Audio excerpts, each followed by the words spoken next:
Hi, and welcome to this next installment in social and cultural policies of the colonial regime. In the past two lessons, we have covered the rationale behind the social and cultural policies that were being pursued by the British and during the British rule in India.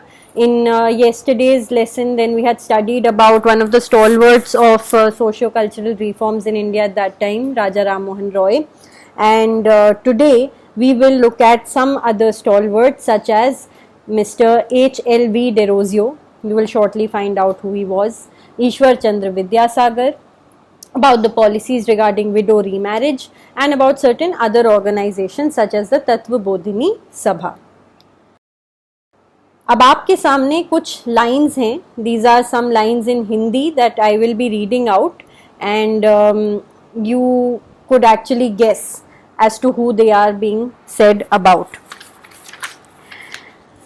मैं अभी तक भटकता रहा, आज सागर के पास आया हूँ.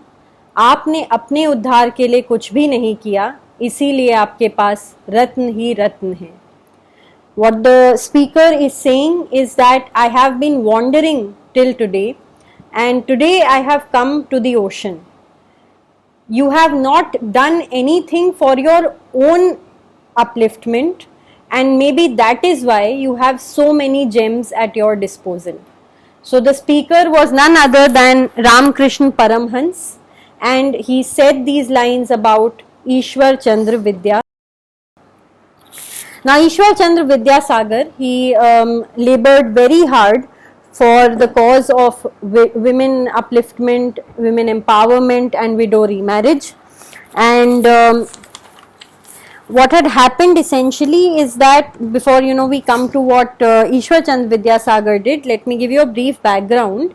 The Hindu Widow Remarriage Act was passed in 1856, and this legalized the Hindu widow remarriage in all areas under the jurisdiction of the company's rule. The draft of this had been prepared by Lord Dalhousie.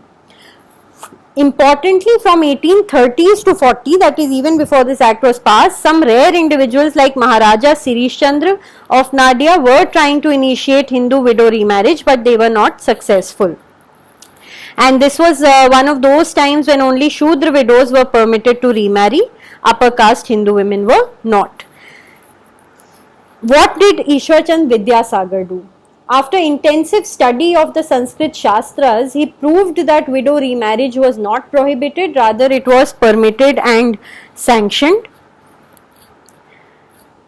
He started a movement for a legal remedy around this in 1844 and published a book in English called Marriage of Hindu Widows. He realized soon after that merely speaking about this cause may not do much good, and there were legal changes and legal steps that had to be taken or in the direction of legislation and law. So he drafted a petition on widow remarriage, and he presented this petition to the government, signed by 1000 eminent persons of Bengal. This included Maharaja Sirish Chandra and Maharaja Mehtab Chandra of Burdwan, and the government was now fully convinced, and the act was passed. This act declared that no marriage contracted between a Hindu widow and another male shall be invalid, any customs and any interpretation of Hindu law to the contrary notwithstanding. The act provoked strong orthodox Hindu reaction, and anti-petition was signed by 30,000 men and submitted to the government. And the only tragedy, even though the act had been passed, was that it was rarely practiced. But then after this particular act passed, it was beautiful to see the first widow remarriage among upper castes in the country being celebrated in Calcutta on 7th December 1856 under the inspiration and supervision of Ishwar Chandra Vidyasagar. And an observer has described this ceremony thus, and I will quote, और आप ध्यान से सुनिएगा जिससे कि आपको पता चलेगा कि कितना impactful था वो scene when this act was finally implemented. The observer says, I shall never forget the day when Pandit Vidyasagar came with his friend the bridegroom at the head of a large procession. The crowd of spectators was so great that there was not an inch of moving space, and many fell into the big drains, which were to be seen by the sides of Calcutta streets in those days. After the ceremony, it became the subject of discussion everywhere, in the bazaars and the shops, in the streets, in the public squares, in students' lodging houses, in gentlemen's drawing rooms, in offices, and in distant village homes, where even women earnestly discussed it among themselves. Very interestingly, the weavers of Shantipur issued a peculiar kind of woman's sari, which contained woven along its borders the first line of a newly composed song, which went on to say, and perhaps aptly so, "May Vidyasagar live long." But what you do need to obviously know is that when Ishwar Chand Vidyasagar took on this path and this cause, it wasn't easy going. He faced a lot of opposition from all quarters. And not only for this, but he, in 1850, he protested against child marriage. He was an active campaigner against polygamy, and he was deeply interested in women's education as well. Now, this part about women's education we'll be covering in one of the subsequent lessons as well, so I will not dwell too much on this. Aside from this, other contributions of Ishwar Chand Vidyasagar, you need to know that he evolved a new technique of teaching Sanskrit. He wrote a Bengali primer that is used till today. And by his writings, he helped in the evolution of a modern prose style in Bengali. Then what he did is he opened the gates of the Sanskrit college to non-Brahmin students because he was opposed to the monopoly of Sanskrit studies that the priestly caste was enjoying at that time. To free Sanskrit studies from the harmful effects of self-imposed isolation, he introduced the study of Western thought in Sanskrit college. So what he was doing is that he did not want Sanskrit to become a relic of the past and to only be taught, in a very traditional manner. He wanted it to spread far and wide, and therefore he introduced these changes as well. He also helped found a college which is now named after him, and he has been remembered as a worthy successor to Ram Mohan Roy, including for all the struggle that he undertook in this case. The next person that we will talk about is Henry Louis Vivian Desrosiers. Now, Henry Louis Vivian Desrosiers was one of the people who was involved in the Young Bengal movement, and he was the leader and inspirer.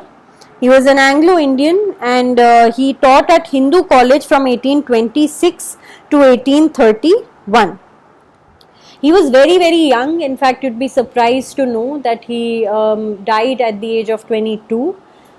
And he was perhaps the first nationalist poet of modern India. Now, what was so special about Desrosiers and his league of followers and students who were lovingly called Desrosians and Young Bengal? They were fiery patriots. They were radical in the sense that, they wanted to think rationally and freely. They did so. They questioned all authority. They loved liberty, equality and freedom, and they worshipped truth without any exception. They were also passionate advocates of women's rights and demanded education for them. Now, see, what happened is that because they were very radical in their outlook, therefore, they could not succeed in creating a movement because the social conditions were not yet ripe for such ideas to flourish on such a large and sudden scale. And we have spoken about this before, जहाँ हमने ये बात की थी कि जो British थे, जब वो भी सोचते थे यहाँ पे कोई भी रिफॉर्म्स इंट्रोड्यूस करने के लिए, तो उनका पहला इंस्टिंक्ट यही होता था कि how can we introduce some sort of balanced reform, because they did not want to disturb and create a total upheaval of society, which would obviously create a lot of resentment among all segments and also threaten their rule thereby. Secondly, they did not take up the peasants' cause, and there was no other class or group in Indian society at the time which would support their advanced ideas. Moreover, they forgot to maintain their links with the people. तो हुआ क्या, एक समय पर आकर उनका radicalism काफी किताबी हो गया and they failed to come to grips with Indian reality, ऐसा कहा जाता है. हालांकि they carried on public agitation on several public questions such as the revision of the companies charter, the freedom of the press, they wanted better treatment for Indian labour in British colonies abroad, trial by jury, then employment of Indians in higher grades of government services and so on and so forth. But because of certain loopholes, so to speak, or just the fact that their time had not come. कहा जाता है ना, an idea whose time has come cannot be stopped. कभी कभी जो ideas होते हैं वो आ पहले जाते हैं, but उनका समय नहीं आया होता है, शायद इसी वजह से वो flourish नहीं कर पाते. But at the same time, Surendranath Banerjee described the Derosians as the pioneers of the modern civilization of Bengal, the conscript fathers of our race, whose virtues will excite veneration and whose failings will be treated with gentlest consideration. So this is how much they were loved, and this is the kind of positive change that they inspired. Before we end, let us talk a bit about Debendranath Tagore. He was the father of eminent poet and nationalist Rabindranath Tagore. He revitalized the Brahma Samaj and in 1843 even reorganized it. In 1839, he founded the Tattva Bodhini Sabha to propagate Raja Ram Mohan Roy's ideas, and in time it came to include most of the prominent followers of Ram Mohan and Derozio and other independent thinkers like Ishwar Chand Vidyasagar and Akshay Kumar Dutt. The Tattva Bodhini Sabha, and it had its organ called the Tattva Bodhini Patrika, which promoted a systematic study of India's past in the Bengali language, and it helped spread a rational outlook among the intellectuals of Bengal. This Samaj actively supported so the Brahmo Samaj that was revitalized actively supported the movement for widow remarriage, abolition of polygamy, women's education, improvement of the Rayat's condition and temperance. So there is so much to talk about in this area of socio-cultural reforms, and therefore whatever we are covering in these lessons is not exhaustive in any way. You can always of course read and supplement more.